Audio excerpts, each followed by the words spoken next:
عمران خان صاحب کے خلاف آج ایک بغاوت کا مقدمہ درج کر لیا گیا ہے اور یہ مقدمہ آنن فانن درج کیا گیا ہے۔ آنن فانن فی الفور اور 24 گھنٹے کے اندر اندر۔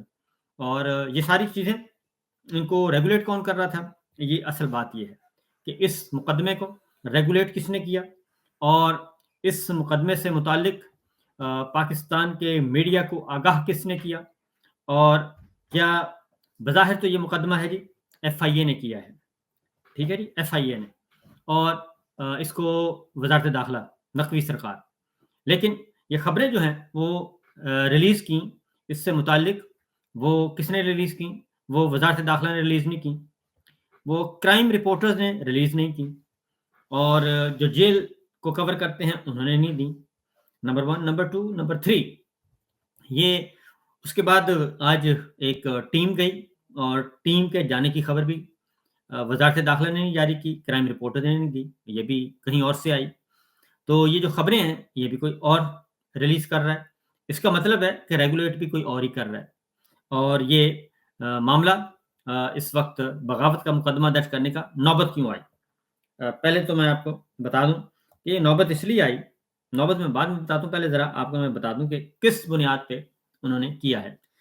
ایک عمران خان صاحب کا ٹویٹ اکاؤنٹ ہے، جو ایکس، نیا نام اس کا ایکس ہے، ایکس پہ ایک اکاؤنٹ ہے اور عمران خان صاحب کا آفیشیل اکاؤنٹ ہے، اور ان کے فالوورز کی تعداد اس وقت ہے جی 20.8 ملین، 20.8 ملین، اور 20.8 ملین کا مطلب ہے کہ کم از کم یہ بنتے ہیں جی 2 کروڑ، 2 کروڑ 10 لاکھ، 2 کروڑ 10 لاکھ لوگ اس کے فالوورز ہیں۔ اور عمران خان صاحب فالو کسی کو نہیں کرتے، وہ زیرو پہ ہے، اور یہ چل رہا ہے سلسلہ، اور یہ ہے اکاؤنٹ ان کا۔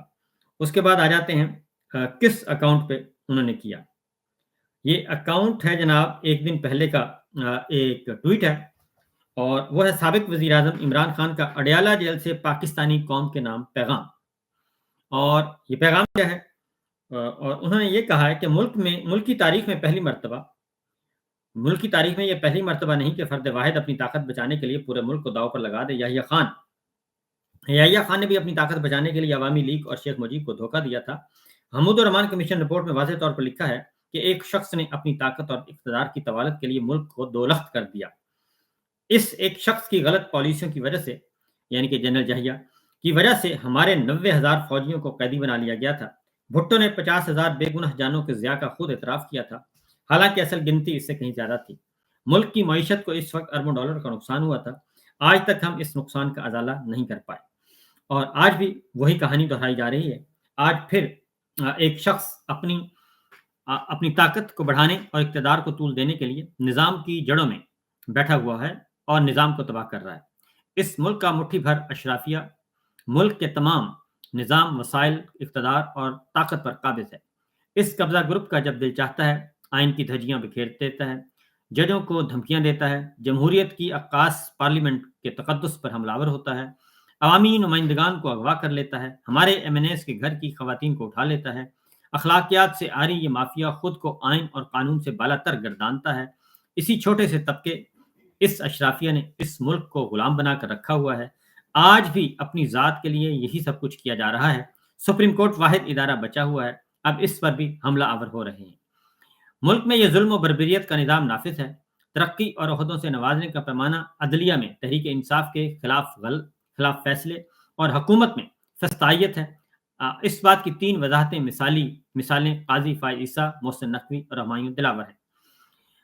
قاضی فائز عیسیٰ نے ہمارے اوپر مظالم کرنے والوں کو تحفظ دیا، ہم سے ہمارا انتخابی نشان چھینا، انسانی حقوق کی پامالیوں کے خلاف ہماری درخواستیں نہیں سنی، الیکشن میں دھاندلی پر سابق کمشنر راولپنڈی نے چیف جسٹس اور الیکشن کمیشن کو ذمہ دار قرار دیا۔ اب اسی چیف جسٹس کو دوبارہ مسلط کرنے کے لیے فارم 47 حکومت اور اس کے ہینڈلرز ہر ممکن ہتھ کنڈا اپنا رہے ہیں۔ میرے پاکستانیوں، آج اگر قاضی فائز عیسیٰ کی ایکسٹینشن کے خلاف نہ نکلے تو ہمیشہ غلام رہیں گے۔ محسن نقوی نے سب سے زیادہ ظلم ہم پر کیا، ذلِ شاہ کو پولیس نے تشدد کر قتل کیا، لاش سڑک پر پھینکی اور ایف آئی آر بھی میرے ہی خلاف کاٹی۔ ہم پر ظلم کرنے کے عوض محسن نقوی کو وزیر داخلہ اور پی سی بی کا چیئرمین بنایا گیا۔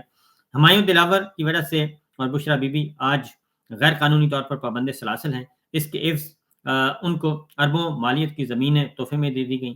خیبر پختونخوا اینٹی کرپشن کے پاس اس کے سارے ثبوت موجود ہیں۔ اب ایف آئی اے نے خیبر پختونخوا اینٹی کرپشن پر کیس کر دیا۔ نواز شریف کو انہوں نے دبکا لگا کر روکا ہوا ہے، نہیں تو کب باہر بھاگ گیا ہوتا۔ یہ نہ بتائیں کہ کس کس کے پیسے اور جائیدادیں باہر ہیں، مجھے یہ بتائیں کہ کس کس کے پیسے جائیدادیں باہر ہیں، مجھے یہ بتائیں کہ آج اس ملک کے جو ارباب اختیار ہیں، جو اس نظام کے لاڈلے ہیں، اور ان میں سے کس کے پیسے اور جائیدادیں ملک میں ہیں۔ سعد اللہ بلوچ کی بیوی اور بیٹی کو اٹھا لیا گیا، ان کو شرم نہیں آتی، اسمبلیوں میں گھس گئے اور پارلیمنٹیرینز کو پکڑ لیا، ایسا پہلے کبھی نہیں ہوا۔ یہ انہوں نے ٹویٹ کیا عمران خان صاحب نے، اور عمران خان صاحب نے نہیں بلکہ اس کے اکاؤنٹ سے ہوا، اور 1 دن ہو گیا ہے، اور اس پہ یہ آج بغاوت کا مقدمہ درج کیا گیا ہے۔ اور اس سے پہلے یعنی کہ ابھی تک یہ کچھ ہوا نہیں تھا، اس سے پہلے ہی کچھ جو ہیں ماؤتھ پیس، انہوں نے جو پراکسیز ہیں یا ماؤتھ پیس ہیں، انہوں نے یہ آلریڈی ٹویٹ کر دی ہے، یعنی کہ اپنے پوسٹیں وہ آویزاں کر دیں اپنے اکاؤنٹس پہ کہ جناب یہ ٹویٹ ہے، اور اس ٹویٹ پہ جو ہے وہ عمران خان صاحب پہ بغاوت کا مقدمہ درج کرنے کا فیصلہ کر لیا گیا ہے۔ اب انہوں نے آج بھی عمران خان صاحب نے اس کے بعد آج بھی گفتگو کی ہے، اور آج کیا کہا ہے؟ انہوں نے کہا ہے کہ اس وقت ملک میں یحییٰ خان پارٹ 2 ہے، اور یحییٰ خان نے ملک کی سب سے بڑی سیاسی جماعت کے خلاف آپریشن کیا۔ یحییٰ خان پارٹ 2 بھی یہی کام کر رہا ہے اور ملک کے ادارے تباہ کر رہا ہے۔ اس وقت جو ہو رہا ہے اس سے پولیس اور ماتحت عدلیہ سے لوگوں کا اعتماد اٹھ گیا ہے۔ یحییٰ خان پارٹ 2 کی ٹاؤٹ نگراں حکومت نے مجھے جیل میں ڈالنے اور سزا دینے کے عوض نگراں حکومت نے جج کو اربوں کی زمین کے غیر قانونی این او سیز دی ہے۔ گزشتہ روز بھی جج نے 3 گھنٹے ہدایات لے کر بشرا بی بی کے خلاف فیصلہ دیا۔ قاضی فائد عیسیٰ کو توسیع اس لیے دی جا رہی ہے کہ وہ انسانی حقوق کی خلاف ورزیوں اور انتخابی دھاندلیوں کو تحفظ دیں۔ نواز شریف نے پہلے ڈنڈوں سے سپریم کورٹ پر حملہ کیا، اب قاضی کو توسیع دے کر حملہ آور ہونے جا رہے ہیں۔ جب مافیا اور ڈاکو عدلیہ پر حامی ہوں گے تو ملک تباہ ہو جائے گا۔ قاضی نے پورے عدالتی نظام کو یرغمال بنوانے میں پوری سہولت کاری کی۔ قاضی کو مدت ملازمت توسیع دی گئی تو زبردست احتجاج کیا جائے گا۔ مولانا فضل الرحمان کا کسی بھی عہدے پر توسیع نہ دینے کا بیان خوش آئند ہے۔ سنگاپور جیسے چھوٹے ملک جس کی آبادی کراچی سے بھی کم ہے، وہاں اربوں ڈالر کی سرمایہ کاری ہوئی، جبکہ آبادی کے لحاظ سے پانچویں بڑے ملک پاکستان میں 1 ارب ڈالر سے بھی کم سرمایہ کاری ہوئی 1 سال میں، جو کہ پاکستان کی تاریخ کی کم ترین سرمایہ کاری ہے۔ سرمایہ کاری وہاں آتی ہے جہاں قانون کی بالادستی ہوتی ہے۔ یہاں ججز کو دھمکیاں مل رہی ہیں، ان کے رشتہ دار اغوا ہو رہے ہیں، عدالتی فیصلوں کی دھجیاں اڑائی جا رہی ہیں۔ ایسے میں یہاں کون سرمایہ کاری کرے گا؟ عمران خان نے کہ ٹویٹ میں لکھا ہوا ہے کہ آئی ایم ایف سے تب آزاد ہوں گے جب بیرون ملک پاکستان میں سرمایہ کاری کریں گے، اور 1 کروڑ پاکستانی بیرون ملک آباد ہیں جو حقیقت میں پاکستان کو بچا سکتے ہیں۔ اس وقت اوورسیز پاکستانی دبئی اور دوسرے ممالک میں سرمایہ کاری کرنے پر مجبور ہیں، جبکہ ان کا سرمایہ محفوظ نہیں۔ عمران خان صاحب نے کہ ٹویٹ میں یہ بھی کہا گیا ہے جی کہ 1 کروڑ میں سے چند لاکھ اوورسیز پاکستانیوں نے بھی پاکستان میں سرمایہ کاری کی تو پاکستان کے مسائل حل ہو جائیں گے، لیکن وہ سرمایہ کاری تب کریں گے جب ملک میں آئین اور قانون کی حکمرانی ہوگی۔ پاکستان کا مستقبل رول آف لا سے مشروط ہے، جو یحییٰ خان پارٹ 2 اور قاضی فائد عیسیٰ کی جوڑی نے تباہ کر کے رکھ دیا ہے۔ علی امین گنڈا پور اسٹیبلشمنٹ کے پاس ہی تھا اور ان کا لحاظ رکھ کر مکمل بات نہیں بول رہا تھا تاکہ ملک کا مذاق نہ بنے۔ اور خیبر پختونخوا پولیس جب خود کو بچانے لگ جاتی ہے تو لگ جائے گی تو لوگوں کو کون بچائے گا؟ پولیس والے جو باتیں کر رہے ہیں اگر وہ سچ ہیں تو خوفناک ہے۔ اگر کوئی کوشش کر رہا ہے کہ بات چیت کی تو اس کی حوصلہ افزائی ہونی چاہیے۔ اسٹیبلشمنٹ اور حکومت کو تو علی امین کے پاؤں پڑ جانا چاہیے کہ مذاکرات سے دہشت گردوں کا مسئلہ حل کراؤ۔